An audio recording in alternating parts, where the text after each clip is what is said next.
Friends, आज के video में हम डिस्कस करेंगे फ्रीक्वेंसी ऑफ यूरिन यानी बार बार पेशाब आना, पॉलीयूरिया यानी बहुत ज़्यादा पेशाब आना और डिसयूरिया यानी दर्द या जलन के साथ पेशाब आने के बारे में। इसे हम यूटीआई यानी यूरिनरी ट्रैक्ट इन्फेक्शन भी कहते हैं।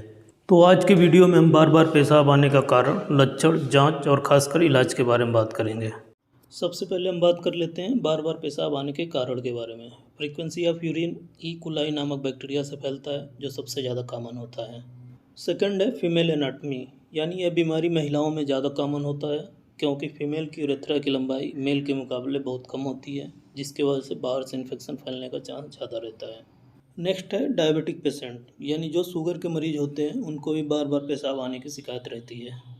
इसके अलावा जो बीपीएच के मरीज होते हैं, यानी जिनका प्रोस्टेट ग्लैंड नॉर्मल से बढ़ जाता है या मेल में ओल्ड एज में होता है, उनको भी बार बार पेशाब आने की शिकायत होती है। नेक्स्ट है किडनी स्टोन, ये भी पॉलीयूरिया का एक कारण हो सकता है। अब हम बात कर लेते हैं इस बीमारी के सिम्टम या लक्षण के बारे में। इसमें जो सबसे कॉमन लक्षण होता है, मरीज को बार बार पेशाब आता है। पेशाब दर्द या जलन के साथ आता है।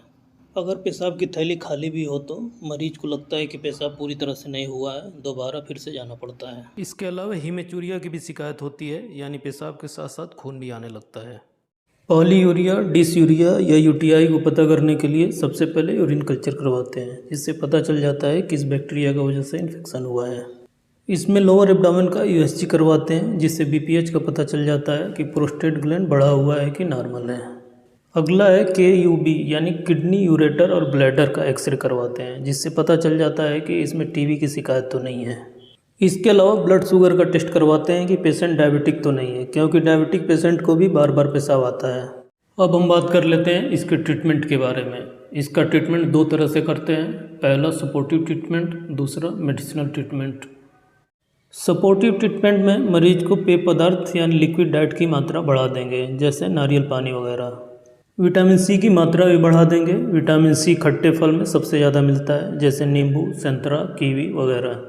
क्रैनबेरी जूस सुबह शाम को देंगे, जो इसमें बहुत फ़ायदेमंद है। इसके अलावा हाइजीन मेंटेन करेंगे, यानी साफ़ सफाई पर खास ध्यान देंगे। मेडिसिनल ट्रीटमेंट में फर्स्ट कंडीशन है, अगर मरीज को जलन के साथ पेशाब हो रहा है, उसके साथ ही बुखार और ठंडी लग रही हो, तो उस कंडीशन में टैबलेट नॉर्फ्लॉक्स 400 mg सुबह शाम 10 दिन तक देंगे और टैबलेट पायरिडियम 200 mg सुबह और शाम को देंगे, जो जलन को कम करेगा। इसके अलावा सिरप शीतल, जो एक एल्कलिनाइजर होता है, उसको 1 चम्मच 1 गिलास पानी मिलाकर सुबह शाम को देंगे। अगर जलन या दर्द 3 या 4 दिन दवा इस्तेमाल करने के बाद भी कम नहीं होता है तो यूरिन कल्चर करवाते हैं, जिससे पता चल जाता है कि पेशाब के रास्ते में कोई इन्फेक्शन तो नहीं है। लोअर एब्डोमेन का अल्ट्रासाउंड करवाते हैं, जिससे बीपीएच के बारे में पता चल जाता है। इसके अलावा एक्सरे केयूबी यानी किडनी, यूरेटर और ब्लैडर का एक्सरे करवाते हैं, जिससे पता चल जाता है कि ट्यूबरकुलोसिस की शिकायत तो नहीं है। इसमें दूसरा कंडीशन है कि पेशाब में किसी तरह का कोई जलन या दर्द नहीं है, तो सबसे पहले हम डायबिटीज़ के बारे में सोचेंगे और डायबिटीज़ की दवा चलेगी। डायबिटीज़ की सबसे अच्छी दवा या ड्रग ऑफ चॉइस मेटफॉर्मिन होता है, जो दिन में 1 बार चलती है। और मरीज़ अगर 50 साल से ऊपर का है तो बीपीएच के बारे में सोचेंगे और बीपीएच की दवा चलेगी। बीपीएच यानी बिनाइन प्रोस्टेटिक हाइपरप्लेजिया एक पुरुष में होने वाली बीमारी है, जिसमें प्रोस्टेट ग्लैंड बढ़ जाता है, क्योंकि उम्र के साथ साथ मेल हार्मोन कम बनने लगता है, जिसकी वजह से प्रोस्टेट ग्लैंड बढ़ जाता है।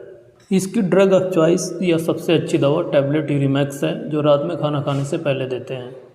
इसके अलावा टैबलेट हेमीप्लेजिया सुबह और शाम को देते हैं, जो एक आयुर्वेदिक मेडिसिन है, जो कि इसमें बहुत ज़्यादा इफेक्टिव होती है।